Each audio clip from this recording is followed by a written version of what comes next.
about you, but sometimes our coworkers can get on our nerves once in a while. Only once in a while. New survey reveals the top pet peeves when it comes to the people we work with.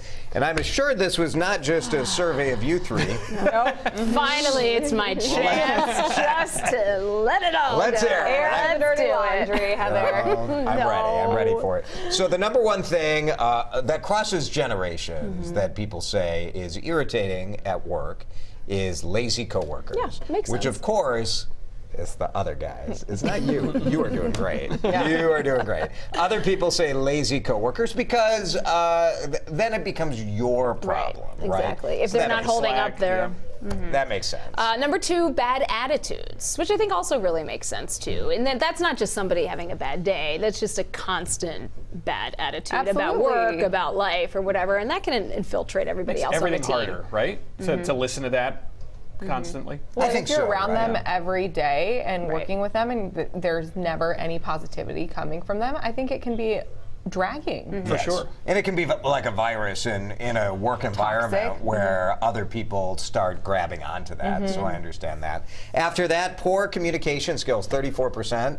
And this feels like a very common workplace complaint, doesn't it? What do you think that's about? Is it that people want to be more in the loop, or Not being invited to happy hour, is that maybe? Feeling left possible? out. I think the article talks a little bit about the hierarchy in the workplace. So sometimes I think that if you're not in a management position, maybe the managers aren't communicating down the proper chain, and then you're not in the loop as to what's going on. Yeah, that could be a good point.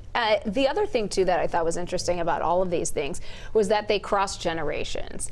And so you might think, okay, well, these boomers might have a different set of pet peeves than millennials do, but a lot of it really is the same there. And I think that's important for managers and workplaces to understand, is that there are some core things that you can really try and get at to help workplace productivity. Because if these might just be pet peeves for the individual, but overall it does, yes, collectively it can have an impact. I would be curious, though, to know if what poor communication means to, say, a boomer is what poor communication means to, say, a millennial. Like, maybe millennials are more apt to communicate electronically, but maybe older people are like, why don't you just come and talk to me face to face, or worse yet, the dreaded phone call. Everybody hates picking up the phone, right?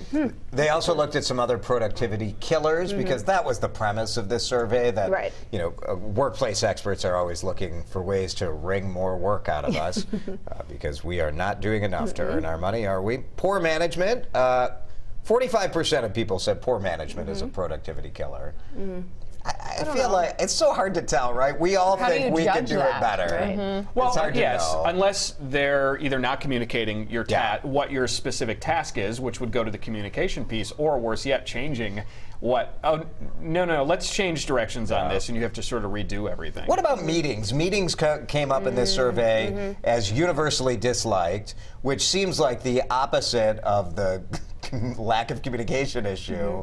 People hate meetings. I think that if you're in a meeting like all day, conference calls, and then you have a meeting after that, and then you're back at a conference call, and these are all considered meetings, you can feel like you're not being productive at work because you're constantly in meetings. No meeting should be over an hour. I'm just telling you that right now. I don't care what business you're in. They should not be longer than an hour. Poorly planned if you're in there at that point. Yep.